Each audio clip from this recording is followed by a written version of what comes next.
আজকে তোমাদের সাথে একটা ম্যাও কেকের ডিজাইন শেয়ার করব। আমি কিভাবে একটা ম্যাও কেক কমপ্লিট করেছি, কীরকম শেপে, তোমরা দেখেই বুঝতে পারছো। যেহেতু আমি এটা ফার্স্ট টাইম করেছিলাম, আগে একটা ম্যাও কেক বানিয়েছিলাম কিন্তু সেটা অন্য রকম, তার জন্য এটা ফার্স্ট টাইম আমি এঁকে নিয়েছি ফোন দেখেই, তার জন্য সেটা আর দেখো ভিডিও করা হয়নি।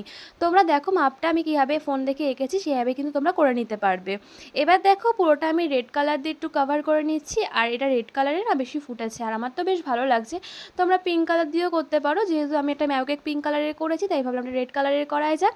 দেখো এবার দেখো বর্ডার দিয়ে দিচ্ছি চকলেট দিয়ে। আর আমি এই কেকটা বানিয়েছিলাম আমার এক স্টুডেন্টের জন্য, ওর বার্থডের কেকের অর্ডার আমার কাছে এসেছিলো, তাই ভাবলাম যে কী করা যাক। আর ও যেহেতু বিড়াল পুষতে ভালোবাসে তাই ভাবলাম একটা ম্যাও কেকই আঁকা যাক। তাই দেখো ম্যাও কেকের ডিজাইনটা করতে বসে গেছি। তার আগে কিন্তু আমি অনেকবার ভিডিও দেখে নিয়েছি কেমন কি করব।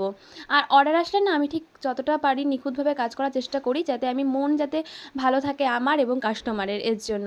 দেখো এবার মাঝখানটা তো ফাঁকা ছিল, ওখানে হোয়াইট কালারের ক্রিম দিয়ে দেখো কমপ্লিট করে ফেললাম। আর এরপরে আর বেশি ভালো লাগছিল।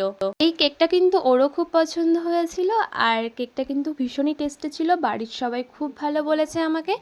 আর সবাই তো একবার খেয়ে, যেহেতু লোকজন বলেছিল তার জন্য অনেকটা খেতে পারেনি, অল্প করেই সবাই খেয়েছিল। আর তাতে কিন্তু ওদের খুবই পছন্দ হয়েছিল, আর বলছিল আর একটু কেকটা বড় অর্ডার দিলে ভালো হতো। তা যাই হোক, দেখো আমি এবার চোখটা এঁকে নিচ্ছি। আর আমার না একটা খুব প্রবলেম হয় চোখ আঁকতে, সেটা হচ্ছে হয় ছোটো বড় হয়ে যায় চোখ আর বুড়ো।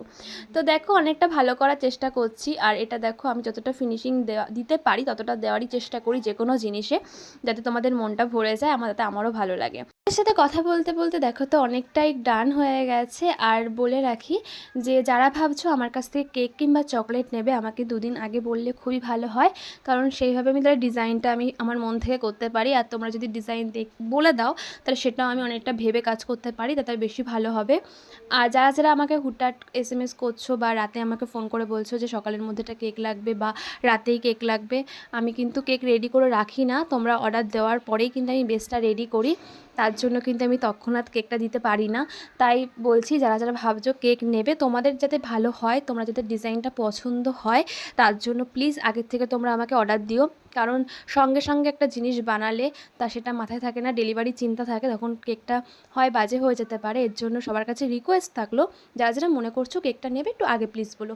দেখো এবার মুখটা দেখো কতটা কিউট কিউট লাগছে। আর আমি দেখো নিচটা না পুরো রেড কালার দিয়ে কভার করে দিয়েছিলাম, দেখতেই পাচ্ছ আরও বেশি ভালো লাগছে।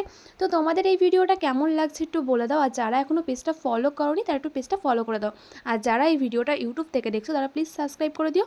তো চলো তোমাদের মতামতটা একটু কমেন্ট করে বলে দিও। তোমার সাথে দেখা হবে খুব তাড়াতাড়ি অন্য একটা ভিডিওতে, হয় রিলস কিংবা বড় ভিডিও।